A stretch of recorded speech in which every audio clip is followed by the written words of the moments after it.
Historically, we are the debris, forgotten faces, never more to be. Instead of legends fighting for something that had no guarantees, living ghosts we chose to live and die as their worker bees.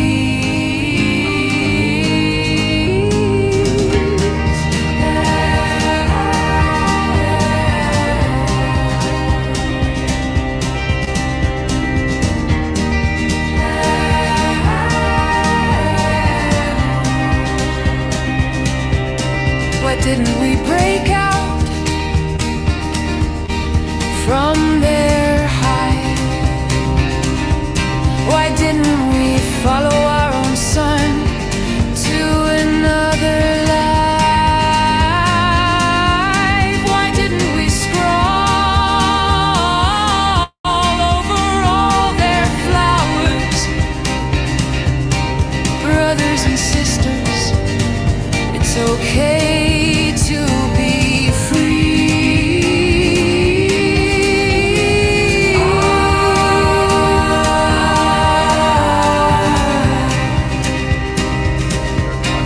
brothers and sisters, it's time to be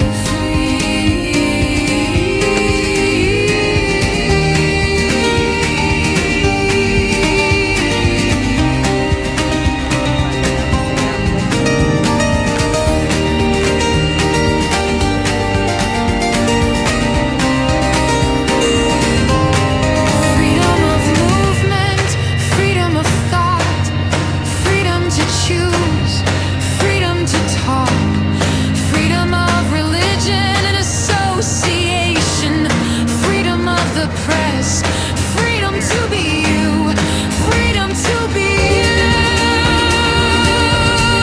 freedom to be me.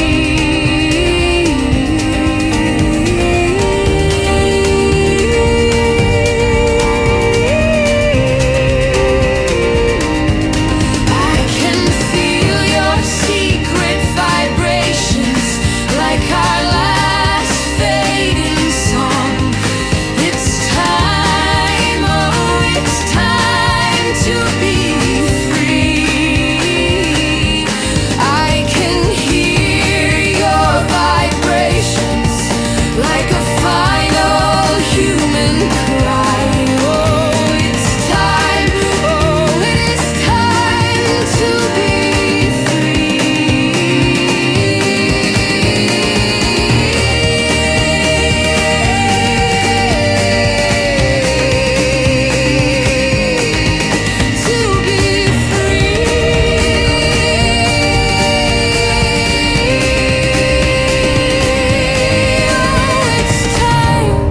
way past time to be free.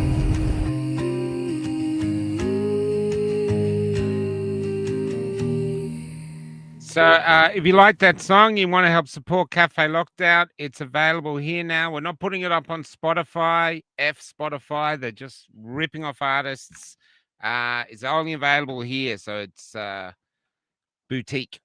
And so let's move on. Tonight I'm bringing on probably one of the loves of my life. I absolutely adore this woman. We've been through tons of shit. She is so tough. I'm scared of her, and I think that's a good thing. Okay, Robin. Oh, well, if that's not an introduction, I love you too, Michael. Yeah, but you're not scared of me. It was so No, funny. yeah, no, it's Brilliant. great. Can I just say quickly, it's so lovely to see Kelly in that clip because I know Kelly's a very private person. Yes. And to see her face in that song and, you know, the words, I can feel your secret vibrations and all of these wonderful, wonderful lyrics from you, Michael. What an absolute pleasure to see Kelly in there. I love that. Yeah, no, we're trying to get more and more onto it. So yeah, so it's even seeing in the tonight's clip is good, you know. And yeah, she's great. So first off, before we get into the Paul stuff, haven't seen you in ages. How are you going? I'm well. Busy as a mad hatter. Just got off all of the bits and pieces for the next edition for The Light, and the next one's going to be a real ripper, as we say. Cool. And Is there just another all one before sorts of Christmas? Yeah, so this one will be coming out in October, and then we've got one more edition in December, the Christmas edition. Maybe we might have, the Christmas Grinch. Who should be the Christmas Grinch? I mean, there's a lot of contenders that we could put on the front page as the Christmas Grinch. But yeah, no, I've been good. Just very busy, and of course with Miss Jacinta Price today. We can talk about that later. I've been doing a couple of videos about that today, and also keeping abreast of your coverage, Michael, of Paul and the Freedom Truck. Golly gosh. Well, just our Facebook page, one of our Facebook pages has had over 1 million views. So that must be the interest in this case. And I think this shows the power of the podcasters now, that if we can get out there and we can do things fast, we can get people engaged. So if people are in trouble, we can actually be effective. You know what I mean? Because ABC's there every day writing their articles. I don't know what they're writing, but it's really interesting to see what they write and what we write. You know, there's, I'd be fascinated to see what they do. For everyone too, we've got the Be Free stickers. Go to cafelockdown.com. We fixed the link. Kevin fixed the link in New Zealand. So the Be Free stickers are there. Stick them to the back of your most jab friends and see what they do. Back And of I their just car. have to say, Michael, all of the bespoke. I can't remember who it was now. In my comments said, "Hey, Robin, get it right. It's not bespoke, it's bespoke." Badges, Yeah, that's cool, lapel actually. pins that I had designed. They're all gone. Actually, the first lot that I ordered, they're all gone. Yep. I just posted the last one today. So we'll have to get some more of those. It's fantastic. I tell you the interesting thing behind it right now, whether the bee continues to grow or not.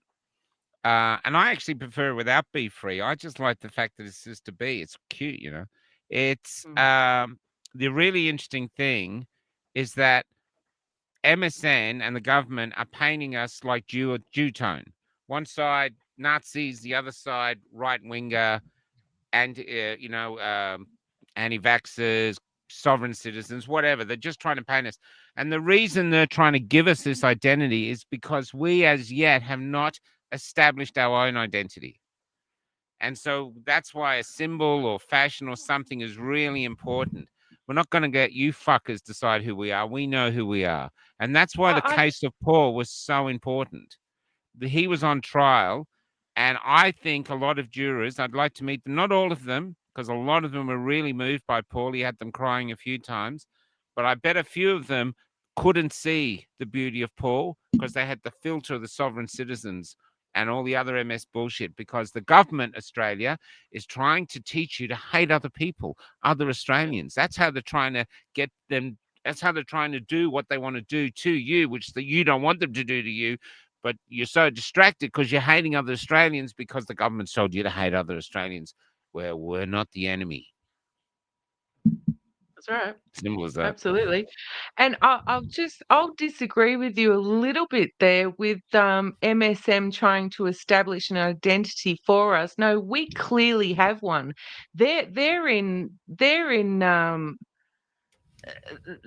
cleanup mode because they see the communities, they see the fellowship that we have amongst us all. And that we won't be divided.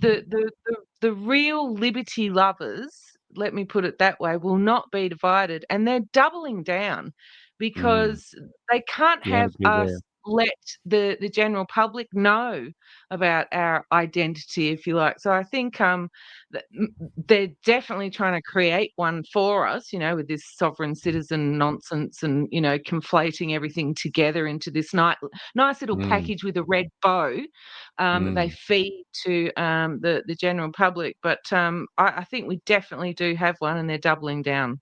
That would be Well, my I take just on think it. it'd be a great way to start marketing it. I'd just like to see more of us in the street to go, that's us. And that's why, so it doesn't have to be the Blue Bee. If you guys can think of something else, go with that.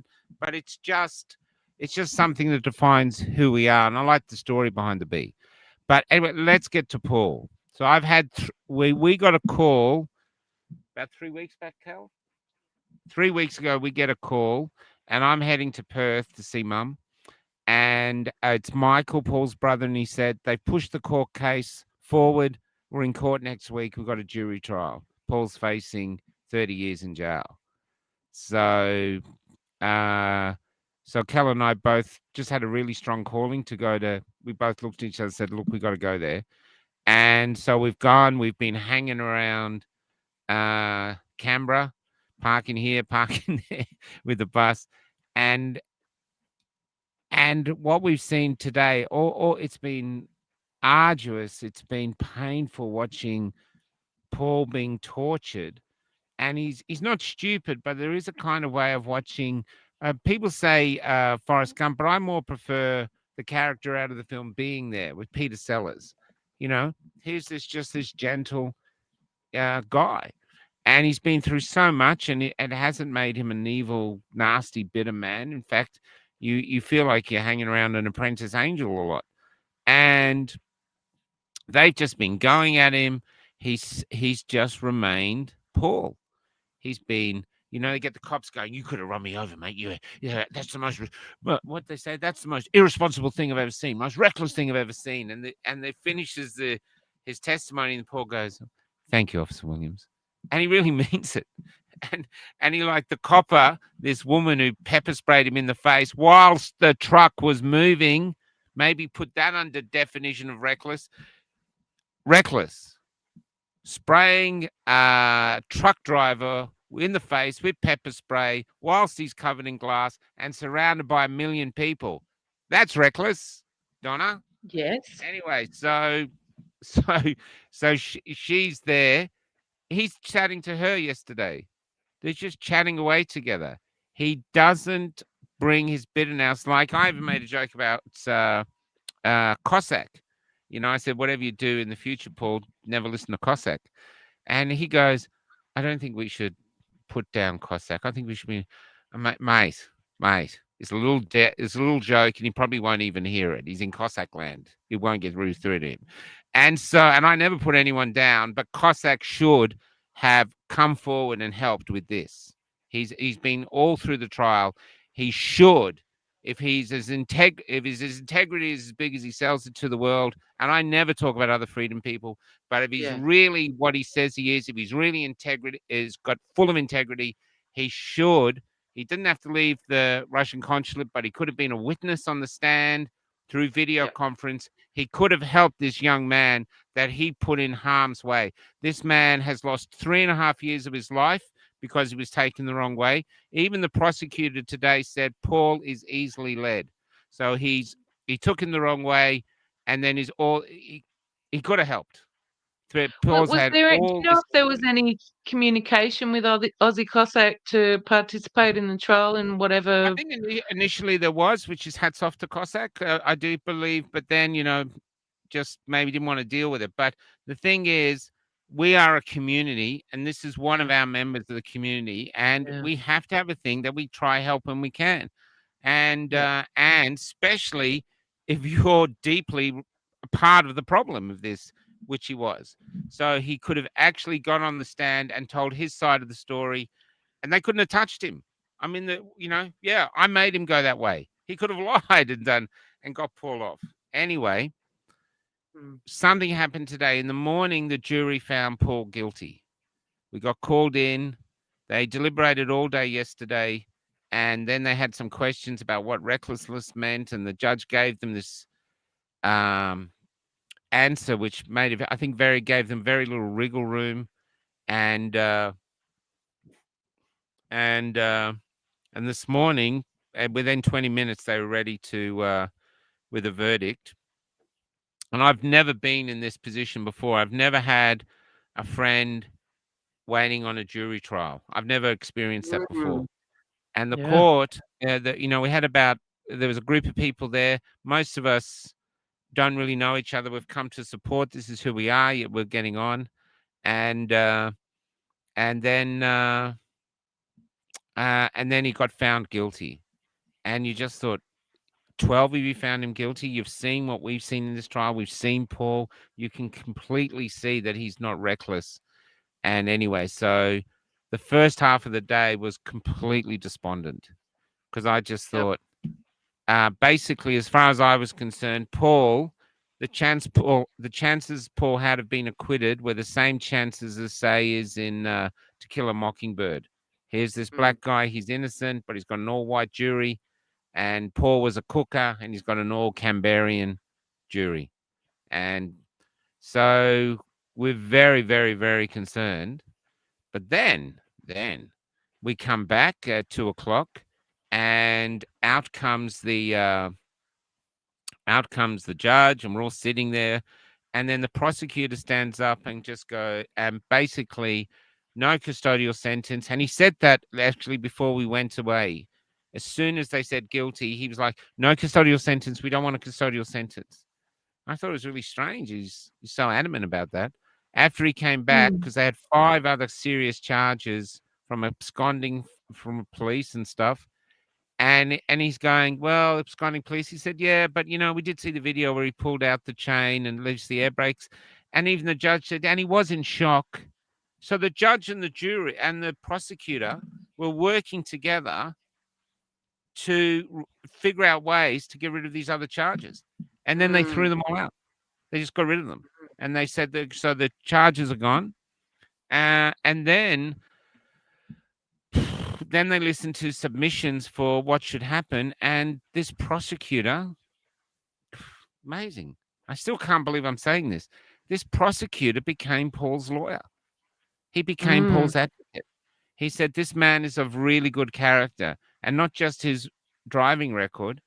He's of really good character. So we can't, if we can, Your Honor, I've put in the submission. I don't know if you're able to do it because of the charges, but we request, or we would support, no conviction. And we don't think we also don't want to have a suspended sentence. We don't want to have home incarceration. There was another one I can't remember. And then he said, we don't even want community service. Paul isn't from Canberra, so we don't want community service. So, Your Honor, we'll leave you with good behaviour bond and a fine. But if you give him a fine, Your Honor, because of his finances, if you could, we'd recommend you stretch it out for a long, long, long time to pay it off, so he's not penalized. And I actually said from the back of I said, you should have been his lawyer. And then I thought, I'm old. I'm partly deaf. Did the judge hear me? And the judge sort of looked my way. And I was thinking, he's going to check me out of court. And I was sitting next to Sandy, and I'm thinking, hell, how did I say that? Because I couldn't remember. But what I saw was compassion, empathy. Someone has said it might be guilt, but it didn't feel like guilt. What it felt to me was that I'm only going on instincts. The system is not human. They've built this system, and the system wants compliance. That's why they needed the guilty verdict. You were wrong. We told you to stop the truck. We told you not to put the truck in front of your horde, and you didn't stop. So we needed the guilty verdict. But once the system had the guilty verdict, then the humans that populate the system, that live underneath it and support it, once the bully was gone, they were like, you okay, Paul? Anything we can do? And they literally came together to help him. When he was leaving, the sheriffs were talking to him and they were going, they were all like, the whole court, he won over everyone. He won over everyone, and he did it by doing one thing. He never stopped being Paul. Mm. That's it. He never stopped being Paul. In the morning, I was sitting with Kelly. Michael hadn't come in yet, his brother, and Paul walked in front. Then he came back and he said, "Whatever happens in the verdict, I'm not going to react. I'm just going to remain polite and you know." Yeah. And that's what he did. They came back with victim. 3.5 years waiting for this, and he just nodded. He just took it on the astonishing. I'm in awe of the guy, you know. So there's where we are. So tomorrow we find 10:30. We find out what the sentence is, whether and the judge wanted to give him a good behavior bond. It was clear, but Paul actually said to him he didn't want one. He goes, "You want a fine? You want?" And the judge is going, "You sure you want a fine?" And Paul was going, "If you give me a good behavior bond, I'll be so anxious when I go out that I could do something wrong that I will probably Yeah. lock myself down. Yeah. So I'd rather just have the fine and then I'm free." And the judge is like, "Okay." So it was like we'd brought a spiritually higher being into our little cesspit of, can we get him if we can get, like we brought this little spiritually superior being, someone that's gentler but not weak. He's strong Yes. in his resolve to remain. Yeah. And what he told me, remain decent. But what he told me is he lives his life to the words of Jesus. It says, "Do unto others as you have them do unto you." And that's how he lives his life. He will not compromise that, even if The that golden meant he rule. had to go to jail. Yep. How Yeah. I've got lots of questions and lots of comments as well. How many days was the trial again, Michael? 13. 13 days, right? 13 So days, yeah. I mean, 13 days for a trial. They really want to About get a into truck the that nitty. turned left instead of right. That's it. Not a serial killer. Not a thing. No. Truck turned left instead of right. There's so many things. I mean, one of the big things that sticks out to me watching your updates as you've gone along with Paul and Michael on the trial, especially Paul's brother Michael talking about God, and I'm paraphrasing. It's not verbatim, but essentially, it's in God's hands, and that really pierced me within because when people say that, they don't just it's not just a passing statement that people make, and then just hearing you talk about the way that Paul conducted himself, I think that God's hand was upon Paul throughout all of this. You mentioned about the system and the machine of the system, and all of the disgusting cogs that work within that, and then going down to the kind of human level and humanity. But as far as the machine, I mean, we've got to remember, particularly right now, completely unrelated events, but they want to, and I mean by they, the system, the media, all the rest of it. They're still looking for a sovereign citizen who is a threat to the democracy of Australia, and who what? Killed police officers. So, you'd have to expect that, when part of his charges was it endangering police officers with a moving Yeah. vehicle, or He was charged with or found guilty of knowingly or recklessly driving at police officers. That's it. Mhm. And that's for something like someone, say there's a protest or something, and someone drives at them like crazy to scare them. That is what this charge is about. Paul was just it's hard to it's in the gray area. What it is the police officers, they never questioned it at the time. This charge didn't come until 8 months later. 8 months after the thing. So Yeah. and it's more when they were so and so the police officer, one of the police officers, he's retired now, great guy actually. He he said, it didn't warrant this really.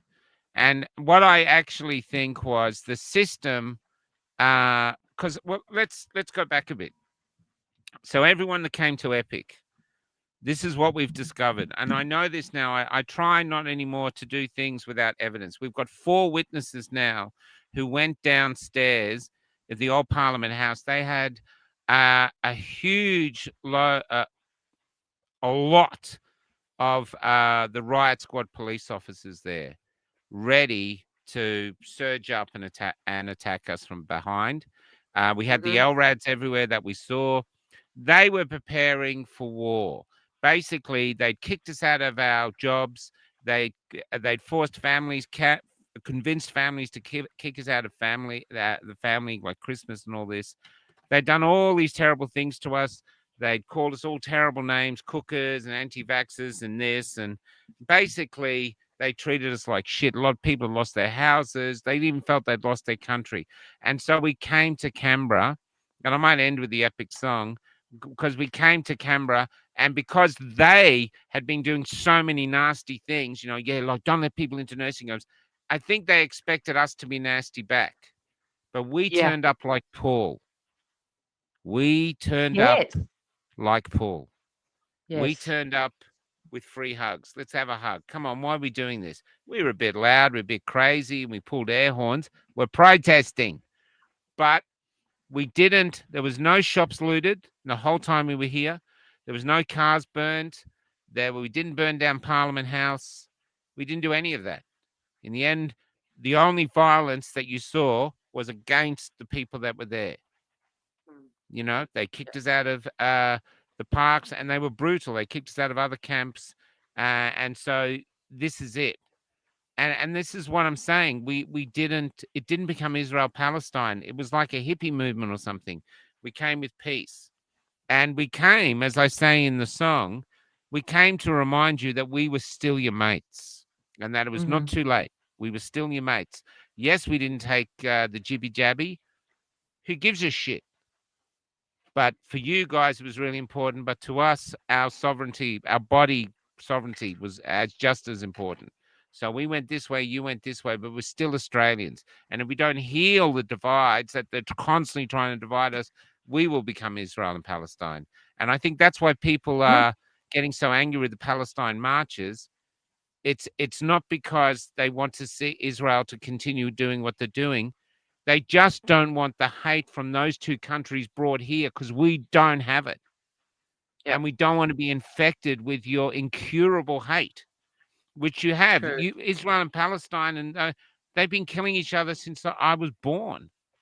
They just don't get it. I kill your son, you kill my son. So how do we stop this? Somebody has to say enough. Pain stops with me. Yes. That's it. That's right. Anyway, so where was I?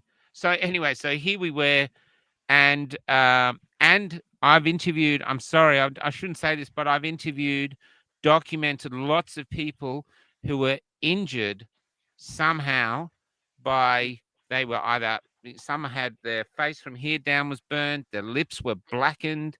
They when they were driving home, they parked their cars on the side of the road because no one in the car had the energy to drive. They're all exhausted. A lot of their doctors, they told them they had radiation poisoning and that they were getting iodine and stuff for radiation poisoning. Lots of people were burnt under their clothing.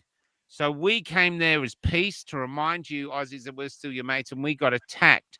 And in this event here, where Paul, the Looking for Intent, the only person in this incident with Paul's truck who got injured was Paul, because he got glass all in his eyes, pepper sprayed, and then he got out of the truck and he disabled the truck whilst almost blind.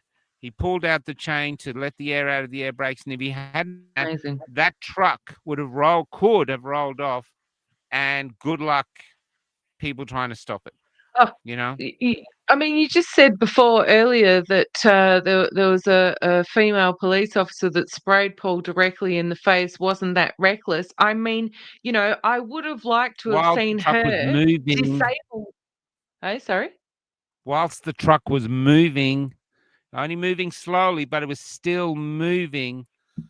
I would like to have seen that lady who had such power over her pepper spray contraption disable the truck like Paul did, Mm, to make sure nobody else was in danger from the mm, truck rolling over people, so on mm. and so forth.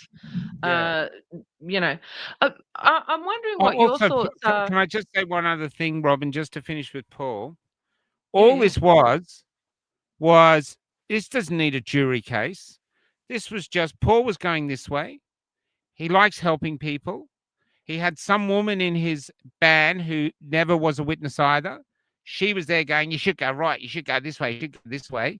She hasn't helped Paul at all. And she told him she was an organizer. So she lied to get into the truck, and then she abandoned him. So if you're out there, we know. Anyway, so and then he's got the other guy, Cossack, on this side. And I get Cossack. I understand he's a showman. I totally understand. I don't think he had any evil intents of destroying Paul's life.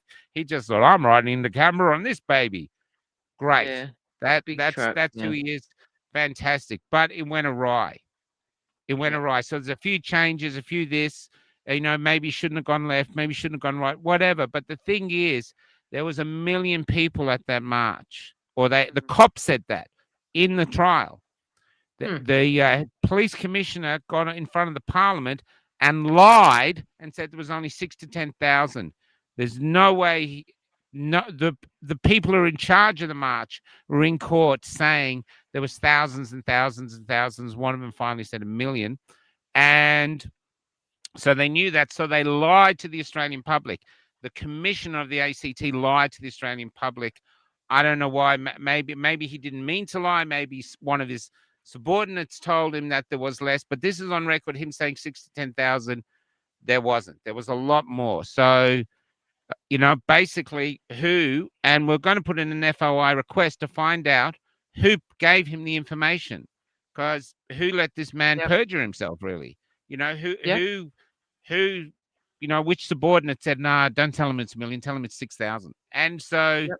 we have that. But so for that 1 million people, with all those hidden forces around ready to take us down, only 3 people were arrested. One guy who ran across, I remember him, he ran across the open space and they grabbed him with a flag. Some other guy, I don't know who he is, some doing yoga, I don't know anything about him. Paul talks about him. And then Paul. That many people with that much angst, and we came there, we had every reason to be angry. Only 3 people arrested, and that's because we're not in Nepal, we're in Australia, and as Australians, we don't burn our country down to the ground because we're pissed off.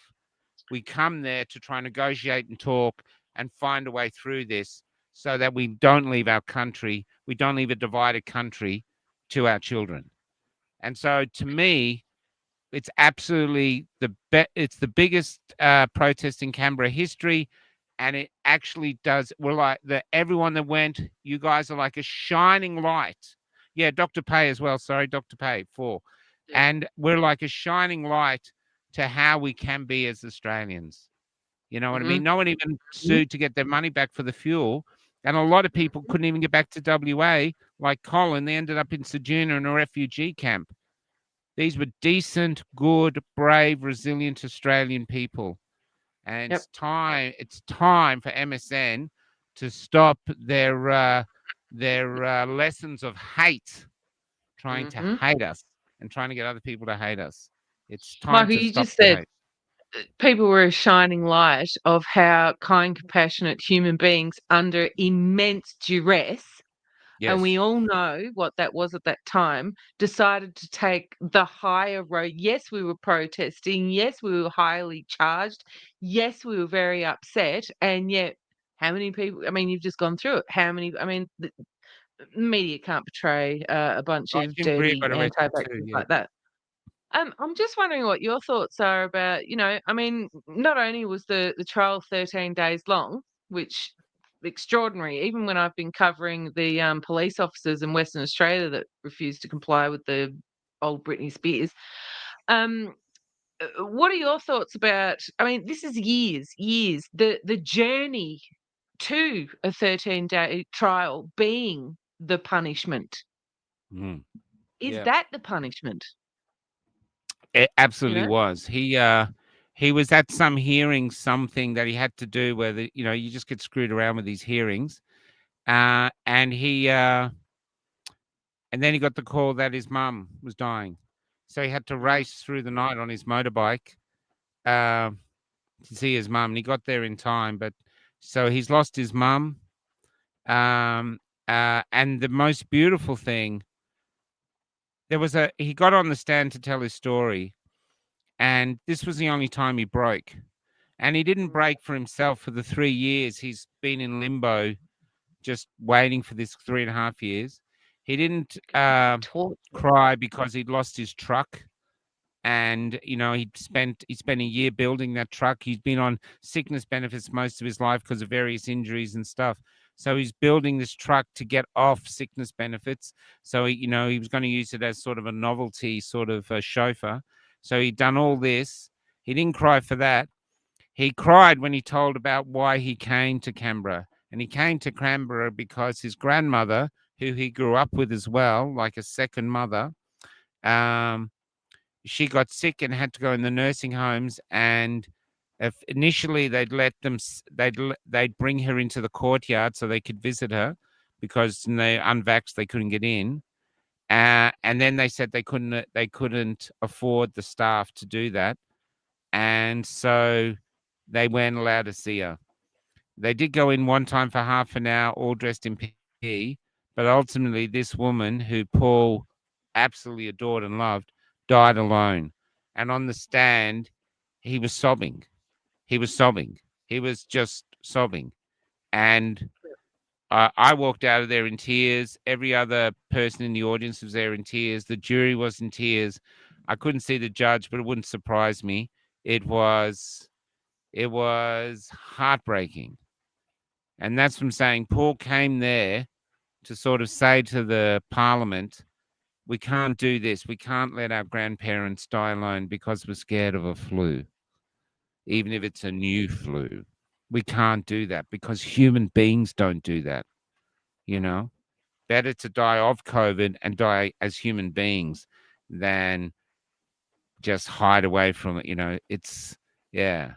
Anyway, I'm a bit tired, sorry, so I'm losing my words, but that was extraordinary. It was like, it was just extraordinary. And yeah. I don't for a second dismiss, as I said a little bit earlier on in the show, God's hand being upon Paul and his brother, everybody, you guys, everyone there for Paul. But, I did mention, the situation we have in Australia at the moment with police officers that have been shot. And I just can't help but think and, strap on your tinfoil hat and your tinfoil suit, everybody. And like I said, I'll preface it with not disregarding God's hand on Paul and an angel in training, because I really do take that very seriously, what you've said, Michael. I just want to pay homage to the geopolitical situation of the world, particularly in Australia at the moment. And I have to say that we've had real nonsense over the past, week and a half or whatever, after we had the 31st rally. Just stay with me and I'll try to make it quick. Yep. No, I'm there, man. I'm just looking up something. And that was highly publicized. That Yep. was on the news every night. We had radio stations talking about it. We had parliamentarians talking about it in Parliament. There was this big hoo-ha about this, and now we've got this big furor across Australia about, neo-Nazis and all the, racism and, sovereign citizen, and on and on. Everybody in the audience knows what I'm talking about. And then as soon as it becomes apparent and they've got to deal with the fact that somebody, and I don't care who it is, I know people might want to talk about it, I don't care. Somebody puts in an application to have part of the march across Sydney Harbour Bridge for the September 13th rally, which is this weekend. It's in what? 3 days? 3 Yep. days, right? So Yep. today Paul was in court and the prosecution's trying to go, oh shit, yeah, he did the wrong thing, but can we just kind of forget about it? Can we not make a thing about it? We had Chris Minns, and he said, I'll do to the police, you need to do everything you can to stop these dirty anti-vaxxers walking across the bridge. Why? Yep. They'll let the Palestinians walk across the bridge. They'll let the neo-Nazis organise a rally underhandedly to get tens of thousands of people there across Australia in every capital city, to have the Nazis lead marches and publicise it on every news channel you can imagine. But once the true freedom fighters, the anti-vaxxers, the bodily autonomy believers want to organise a rally about anti-corruption within our government and reforming immigration, we have people like Chris Minns saying to the police, we've got to do everything we can to stop these people walking across the bridge. Why? Because it draws attention to the dirty, dirty, dirty anti-vaxxers who what? Don't want to sow division, Yeah. don't want to make our neighbours hate each other. What in Yeah. fact we want is to be kind, compassionate, and everything you just talked about Paul being in how he lives his life and how everybody here I know lives their life, and I know you do, Michael. And so I cannot help but think, as soon as that was publicised when Chris Minns said that, it's been shoved under the rug. None of this is publicised.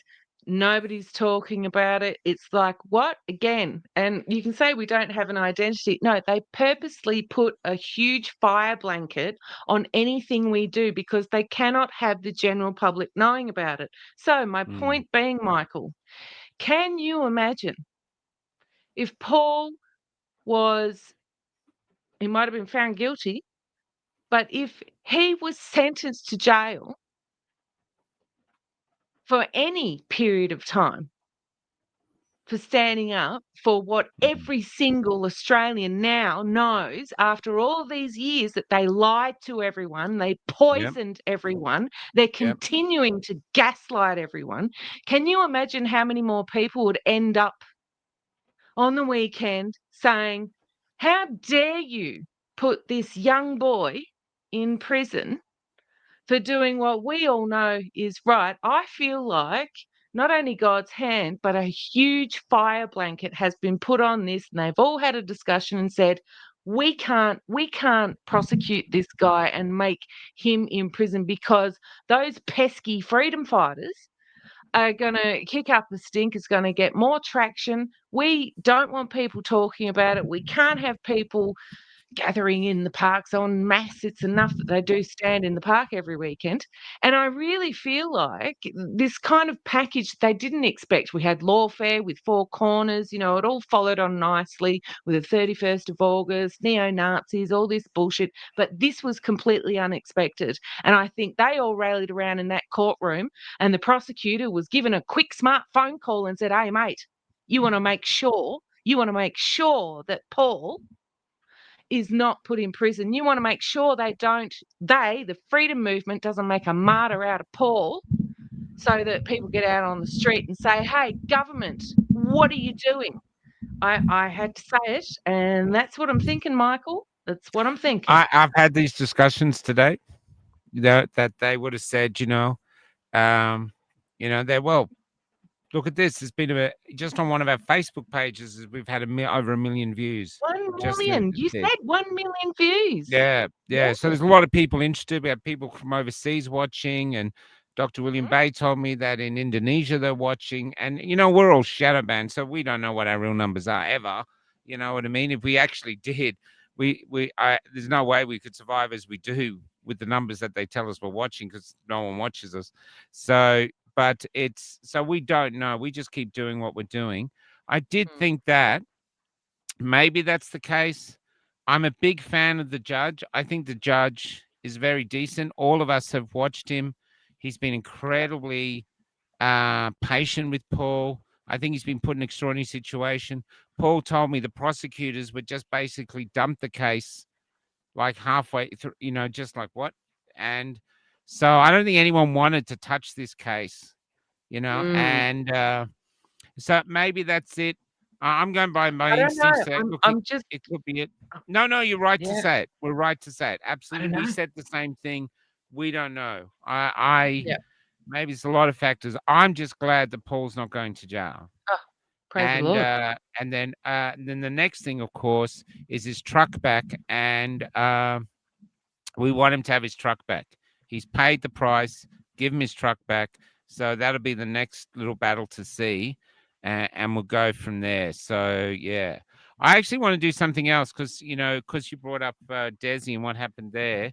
I actually want to give my condolences to the family of Detective Leading Senior Constable Neil Thompson and Senior Constable Vadim de Wart Hotart. I'm sorry if I said that wrong, because I know he's from Switzerland. And the reason I'm doing that is I just sort of fell into this movement here, but I'm not a part of this movement to kill people. Thou shalt not kill. I'm not into killing. I'm not, people are saying, why don't you say, I'm not defending the killing of people. It doesn't matter whether the police officers or they're our people. I'm not. I think this is beneath us as Australians. We don't have to go here. We showed that with Epic.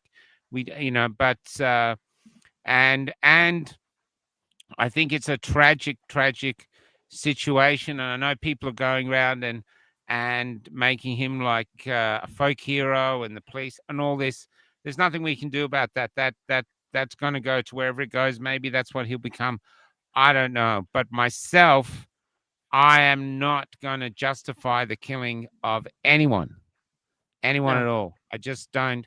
I think that is a great crime. I don't think we're there yet. I don't want us ever to be there. I think we can bring back a level of decency and common sense to this country. And I think the people want it. Like even though we had the Nazi boys leading us in Sydney, we didn't really see them. And then when one of them did start talking about Hitler, he just got booed into silence by the crowd. Yeah. So I think they got lucky getting into it. There's this. And I did think, I was wondering if there is help, because that march was so well organized in this. So I don't know. I really don't know. But all I know is when I was at the march, there was a lot of men there, 70% men, and a lot of them were young men.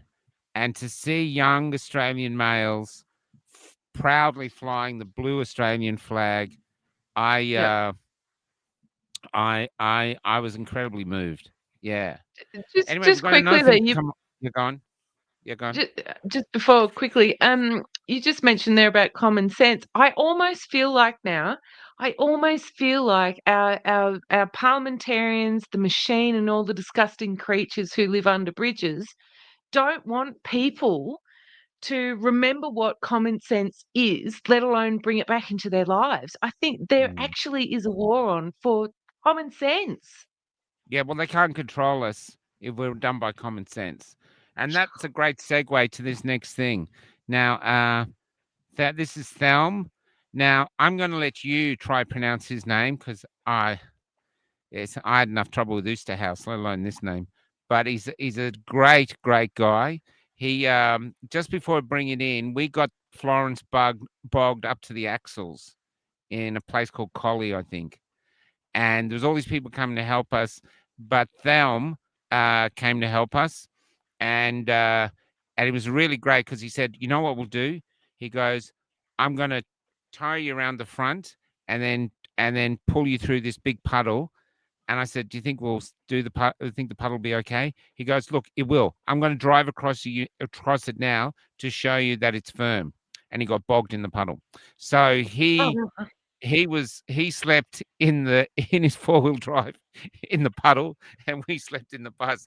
And in the morning, anyway, he's a great guy. He's a great guy. So we've got to bring him on. How you doing? Yeah, hey Mike, Can how you are hear you? Can you hear me Good all to right? see you, Thelm. Yeah, Robin, can don't you you hear say all right? anything. Don't you say anything, The Thelm. speaker's Yeah, I can coming a hear. little bit. Pronounce that name, Robin. Yeah, good. I'm going to say Unthelm. I can't believe you're in WA. Did I pronounce your name correctly? Yeah. All the name, Yeah, not the I first have name. Come on, all the name. Anthelm I have brushed shoulders Korlazi. with him a few times, Robin. So yeah. We've brushed shoulders a few times at different talks and things, but yeah, and I did an interview with Mike, and I met you afterwards. Yeah, so yeah, and I just Terribly wanted sorry. to I wanted to compliment you on your passion as well, Robin. It's great to hear. So keep it up. Yeah, she's great, man. She's great. I think we popped out of the same egg. I think we were separated at birth or something. Although I came like 20 years earlier. Thelm, Yeah.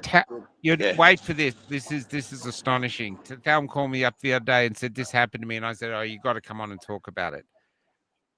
Tell us about Yeah. your dealings with your telephone. Yeah. So I'm watching everyone at the rallies, and I'm going, well, these people are walking down the street with flags. It's all good and all, but like I feel we need a bit of direction and some kind of countermeasure to what's possibly incoming. So so just wondering what I can do. I thought, you know what, I'm gonna go down to Telstra and remove my digital ID from my account. And yeah, so it actually started with a phone call when they couldn't do it over the phone. They told me I had to go in store. And I thought, okay, that's a bit funny. I was like, why can't you do it over the phone? And they said they needed more identity documents. You've So got to like, use okay, your I'll go digital down ID store. to prove who you are. You've got to use your digital Yeah, ID to prove who He you are. needed identity Yeah, documents to prove that his digital ID was his. Exactly. Silly me, I should have known. But yeah, when I went to the store, obviously they don't encounter this sort of thing. So I gave the guy the benefit of the doubt, but they told me that I need to go back to the to Telstra on the phone. So Telstra on the phone were telling me I need to go to the store, and the Telstra store was telling me I need to go to the phone. So I was like, okay, I'm not having any of this.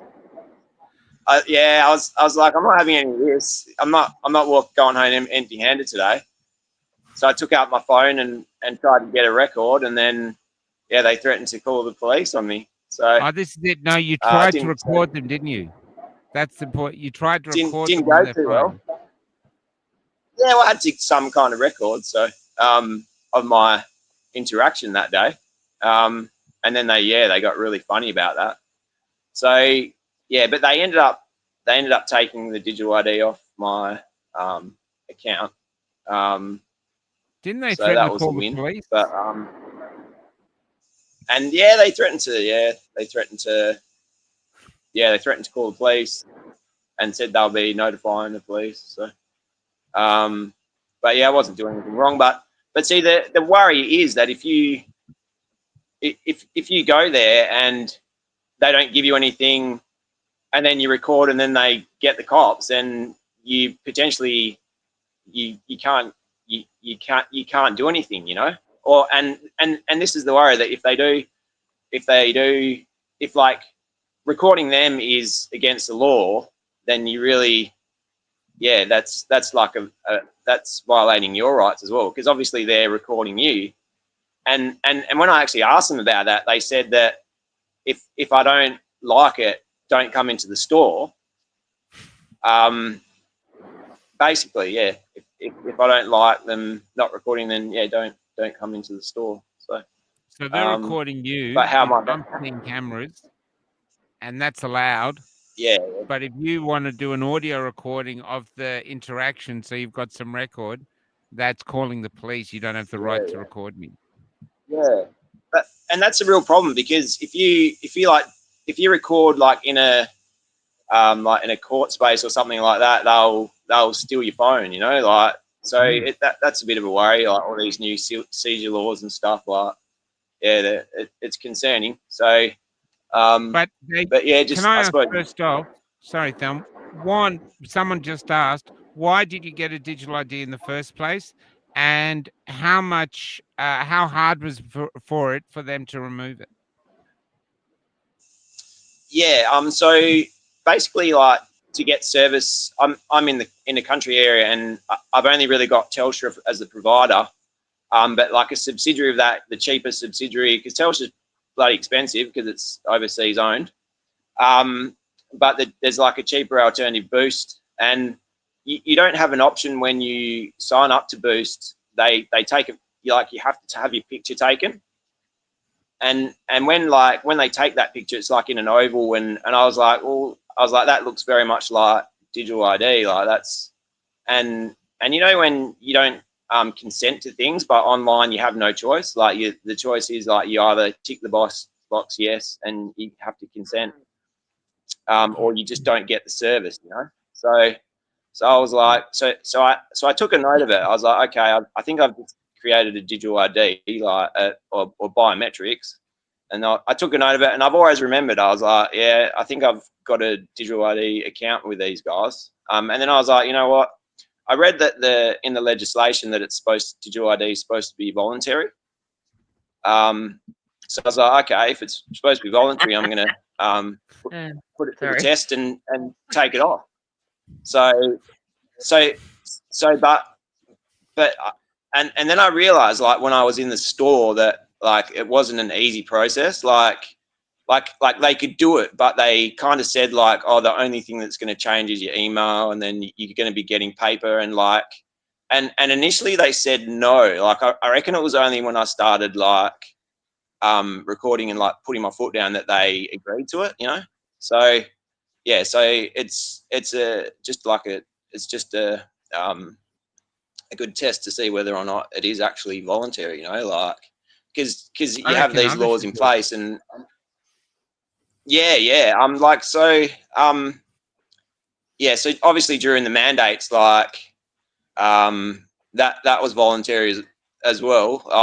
Well, to a degree, like, if you didn't do it, you just didn't, like, work, you know, like, so you can't say that it's really mandatory, like, because, like, well, that's the excuse that they use, and I feel like possibly that they're gonna try it on with this, like, so yeah, so it's just it's concerning what could be coming. So yeah, it was.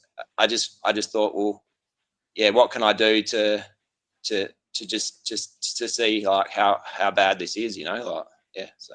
Well, I'm just wondering if this is another burgeoning movement. I mean, we saw from October of 2024 with the councils, with, you know, ordinary people, and also the councils themselves bringing motions forward about the DNA contamination, and we've had the government crack down on that. We've had officers monitoring councils in regards to their actions, so on and so forth, because you can't have people, you know, taking advantage of their interaction and legal interaction with their local government on this. And it's, I feel like it's the same thing here. Imagine if we had, if this was another burgeoning movement, and we're just talking about Telstra. I can see in the comments there that someone, their daughter had the same thing with Optus, so on and so forth. If we had people, and I mean, this is what it is about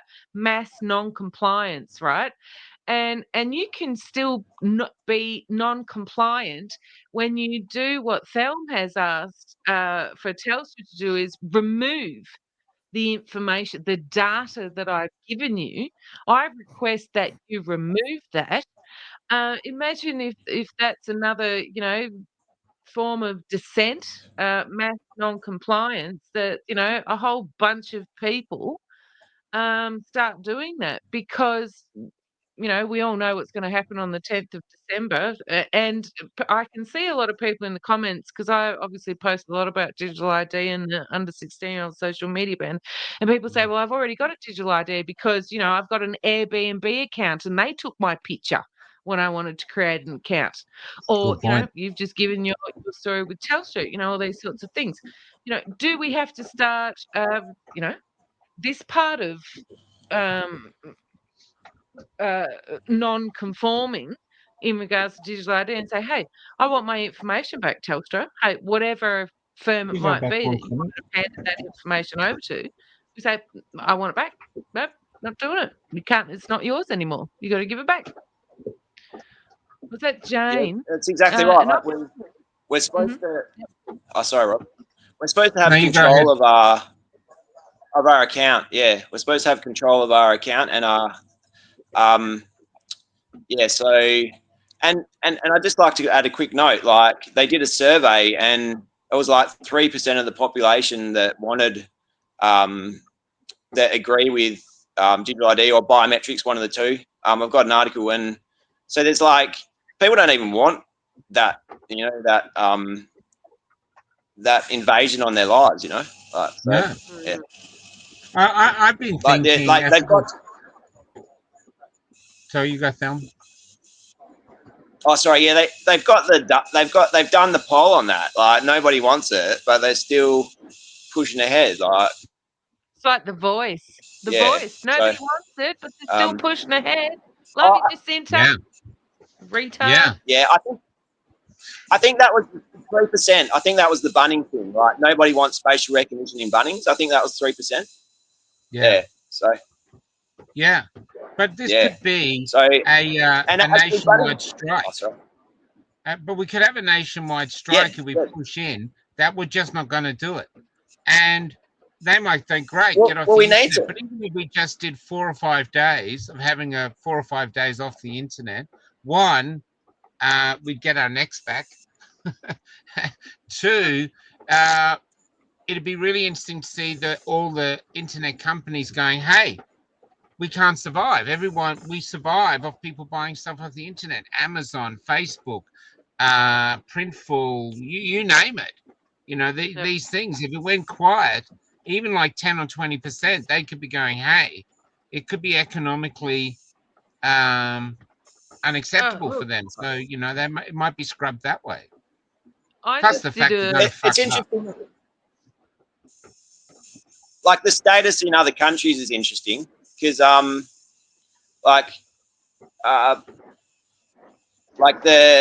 don't have bank accounts, like digital bank accounts yet, in places like Singapore. And I just looked today in the UK. The UK is pushing for it, but they don't have it. And the digital ID, the companies don't come on board here until 2027. But see. It doesn't really matter if the private companies don't come on, because if you sign up to it and agree to it, then you've already got it, So yeah, well, I mean, if you're flying to Europe, I'm not too sure about the timeline. Yeah, no, it's incremental. Yeah, I'm not too sure about time.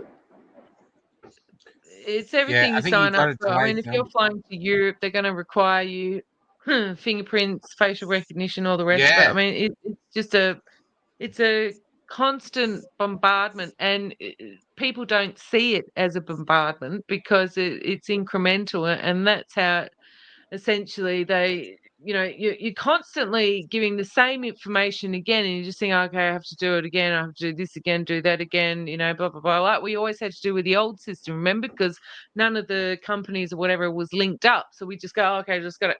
No, but actually, the interconnectedness of the digital ID is being created every time we do that right now. So that's the insidious. It's insidious. That's the insidious Yeah, nature just of I can how talk they're to that a little creating bit it. as well. I can talk to that a little bit as well. Like, as you know, during COVID, or like the health records and the bank accounts were linked up. And now, so Telstra have all the digital medical records, and with getting the ID, you use your bank. So it's all potentially linked up as well. So so that you can't really say that like you can't say it's not like a potential social credit system, like, because everything's there for it, and yeah, obviously that's right. the way to get people connected is to use it as like as a safety mechanism for the kids, which I care about the kids and what they view online. Obviously, like that's common sense. Like, we do care about what the child's view, but adults shouldn't be punished in having to get a digital ID in order to protect the kids. Like there has to be other ways. These people are absolutely disgusting. I just did a video today, Sal and Michael. Obviously we know this bullshit about the kids protecting the kids, absolute tripe. And Joel Jamal did a video today in response to what do they call themselves? Some Friendly Geordies. And they were talking about why the algorithm has changed, and why are they getting more views? Why are they getting more subscribers at the moment? I mean, Michael, we've talked about this. It's happened Yeah, to you. Facebook It's keeps giving happened me to me. awards now. Exactly, and the reason is, my conspiracy allegedly, everybody strap on your tinfoil hat and your tinfoil suit again. You probably want your tinfoil undies and socks as well. Is because content creators, and it doesn't matter, whether you're a podcaster, whether you're a TikToker who does whatever, an OnlyFans, I don't care. The reason why the algorithm is changing and you're getting more views and more subscribers is because you are the person, and even the people who don't have accounts and just do the odd post, and they say something to camera, you are the person who brings the views. You are bringing the audience, which means you are bringing the ad dollars. We don't get any of those fucking dollars. I'll just point that out to everybody else, and excuse my potty mouth. But these platforms know that pretty soon, on the 10th of December, this is going to roll in on all of the appropriate platforms deemed by the unelected bureaucrat, Miss Julie Inman Grant. And these platforms are doubling down again. We started the show talking about the government doubling down and the MSM creating an identity for us because they don't want the general public knowing about it. Well, the platforms are doubling down because they know there's a good group of us that are not going to comply with the digital ID, and we're going to go. And what goes with us? The audience, the ad dollars, and all they care about is the monetary value of what we are providing for them right now. And so how do they make sure, how do they try to encourage content creators to remain online, even though they have to hand over pertinent details? Well, they rely on the fact there's a whole lot of narcissists that are content creators, a whole lot of people that love that dopamine stacking when they get more subscribers, when they get more views. So they're allowing us to kind of seep through this kind of barrier of censorship that we've been under for the past 4 years, because what? They don't want us to leave at the end of December. That's my conspiracy, allegedly, and I would say that that's what's happening at the moment. Well, I have to say, that's probably a good avenue. Yeah, go ahead, Phil. Oh, sorry. Yeah, that's probably a good avenue because the social media platforms wouldn't want this at all. So if we can lobby them, then talking about millions of dollars given to politicians for lobbying. But yeah, if we can become lobbyists as well, and lobby the social media platforms, that would be probably helpful, because they're not going to want this. As you say, it's going to affect all their. You're talking about people like Mark Zuckerberg, who just had dinner with Donald Trump and Bill Gates. And Zuckerberg was there, and Trump asked him in front of the prostitute cameras, how much are you going to invest in America in the next few years? I think it's going to be $600 billion. And then there's a hot mic, and Zuckerberg turns to Trump and goes, oh, I wasn't ready for that. I didn't know what you wanted me to say. Did I say the right thing? Oh, my God, how embarrassing. I mean, honestly, and we want to try and lobby Meta. I mean, give me a break. Sorry, Thelm, but, give me a break, honestly. But this will come into place. Yeah. This is what will come into place. Money. Yeah. If they feel that corporations are losing money, that's the key. And so that's our power. We don't use it. I'll still write a letter. Everyone's calling me Papa Smurf. I thought I looked more like a gnome, but I'm getting called Papa Smurf. I'm conspiracy Smurf. So yeah. Hey, Michael, I've started a comment very early on in the show, and it was from, where is it from? Jane Mock. I'm just going to put it up on the screen there. No? Can I put it up? There we go. From Jane. High praises for Michael's coverage of Paul's plight over the trial and today. Thanks, Paul and his brother, for sharing their story. Jane. All praises God and such good outcome in answer to our prayers.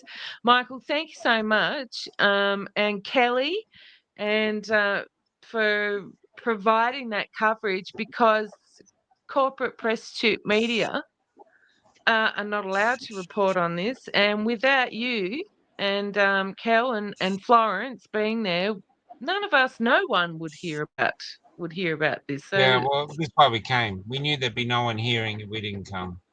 So it's cost us a bit. It's been a bit challenging, but Paul's facing a far greater challenge than us.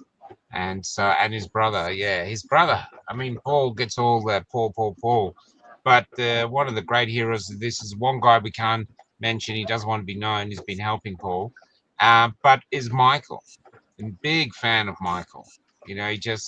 He's always there with his brother, loves his brother. It's just, I'd love to have a brother like it. My God, it'd be so good to have. It really is. Guys, I'm exhausted by these 3 weeks. I really need to hit the sack. Is there anything else you guys want to bring up? Stay relentless. Love you guys. Oh yeah. Maybe Senator Antics got a he's put the digital ID repeal bill in again. So great. So support him. And if you can spread the word at the rally to get people to remove their digital ID accounts, that'd be a great idea. So there's I'm going to the Sydney one. I'm meeting up in Hyde Park. I believe so I'm meeting up with Oosterhouse, Johnny Larder, Rosemary Marshall, the General Hoodie, and anyone else to be there. So I'm going to be hanging out with those guys, and I'll be speaking at the Perth rally, so please come. Oh, there's lots of speakers so it's you're speaking. Oh my God. Oh, that's great. Let's get a recording of that. You need to after the last one, Robin. You need to rip the mic off there. You need to rip the mic off the NSN. That's why you need to speak. Oh, they won't be there. Oh, Ninja. I want to be Ninja. I'm ready for him. Don't worry. I just have one more important note as well for everyone to think about. So obviously, if you're under 16, you don't have ID. So what they're proposing is that they all get face scans, though. Yeah, and with those face scans as well, there's some other technology that's some kind of eyeball live eyeball thing that proves you're there live. So that sounds very familiar to some other programs overseas. So screening you in case you hand it over to your kid. So okay, I'm on the internet. You can go, kids. They want to know you're not holding up a picture to the camera. They want to know you're a real person. Fuck you. Yeah, but there is actually going to be a way around the Google thing, because the kids, I was just reading it, possibly, unless it changes, the kids are allowed to be supervised during it. So The kids I don't will know get how that around it in works. no but time. The kids will get around that could it in be no a time. It'll be the old bastards like me that are going up to the 15-year-olds going, how do I get around this fucking thing? Because the kids will get around it. I tell you what happened. My son, Hey, Joanne. very clever boy, they brought in iPads into the schools, and everyone fought against it. Nobody wanted iPads in the schools, but they gave iPads to all the kids.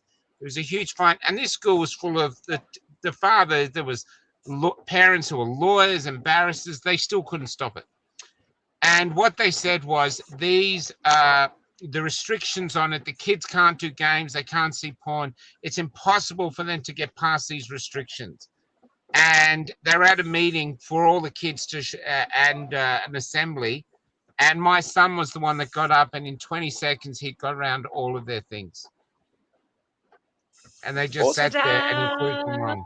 And this is what's going to happen here. It's the old people that aren't going to be able to, it's just economically ridiculous. It's just bullshit, and it's got nothing to do with protecting the kids. Nothing, because if they'd done that, they would have had things in place to stop them from watching any sort of porn all these years. They've never done anything with that. They are lying. They just do, because their lips are moving. So it's got that. But I have something to show you. This really upset me. Bansky did a great picture on the wall of the law courts in England. I don't know if you saw that. This and is like the police, quite a good representation of what the people people think right now, and yet you want to just reject that. that. The police are painting over it. Now, Bansky's thing's now worth millions, and they're painting over it. Oh, wow. And what it was a picture of a judge about to hit a protester with his gavel, because that's what they're doing in England. Yeah. But I wanted to go out on something really lovely. And this just popped up on my Insta. I don't usually do this, but I found this so lovely. This is China, where we think of people controlled, and we think of this. This is China, where an Uber Eats delivery driver, a woman, it's pouring with rain, and so she takes her child to the police station and says, can you look after it? I've got to work. And so she leaves the kid at the police station sopping wet. This is China. Remember, they're supposed to be our enemy, but they're not our enemy, not the people. The people aren't. And that's why I'm showing this. Watch this in China.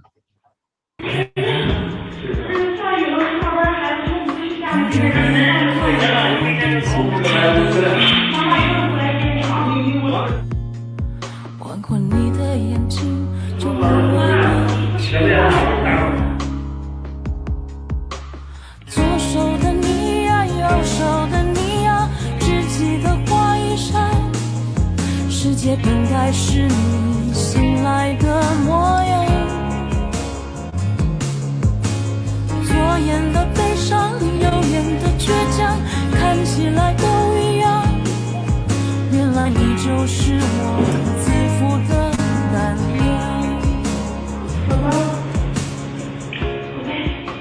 谢谢，实在没办法了，你看一下。The people of the world are not our enemy. Our enemy is the governments who want to control us because they think they know what's best for us, and they don't. What's best for us is leave us the fuck alone. We'll be okay. I'm going to go out with Epic. They're trying to portray the people who went to Epic and Paul as violent, nasty, nasty people. But we have video evidence that we went. This is Epic. It's also available with the other song. If you want to buy this too, we're selling them. Thaum, great to have you on, man. Keep sending the stuff through. Any updates on the digital stuff? Let's get you back on, brother. Rob and I just thanks a lot. I love you, Robin. So it's Love you too. Love you too. Love you more. And guess what? Now the trial's empty. Drum roll. I've got to go to Sydney and a few other little things. But then Kelly and I are coming to Perth. We are going to, if the bus will make it, Flo. Yep, she said Florence she's up will for make it. it. We're coming to Perth.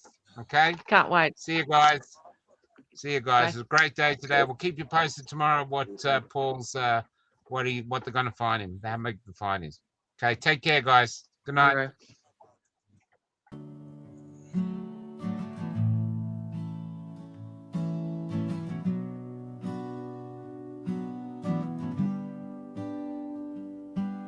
We came down from Darwin with the dust in our veins.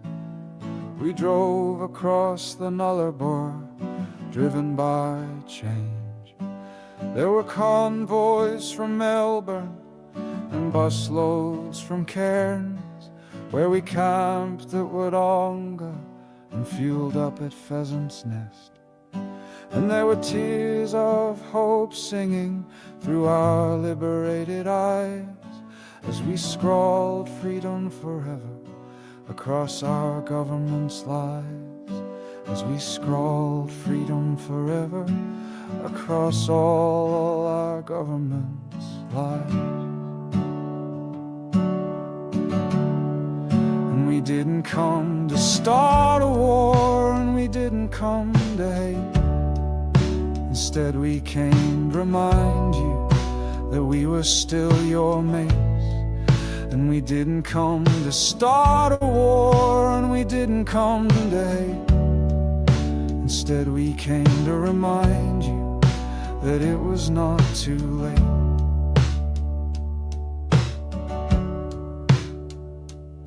But our country had gone crazy, corrupted by fear.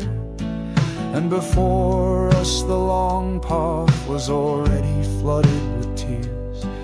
Yet in epic we were dancing, for we knew what we'd done. Together we'd made the birth of all our freedoms.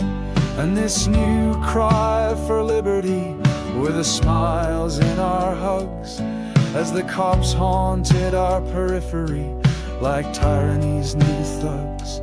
But for one night in Canberra we knew we were aglow, and our luminance was shining like a beacon of hope. And we didn't come to start a war, and we didn't come to hate.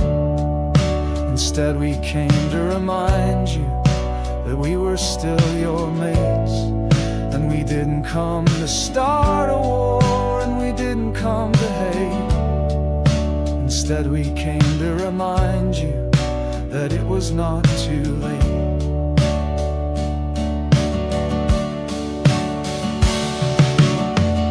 So never forget how, by just being authentic, we drew a deep line in their cold sand, from a showground called Epic. So never forget how, by leading the way, we wrote a fresh song of freedom that you can still sing today.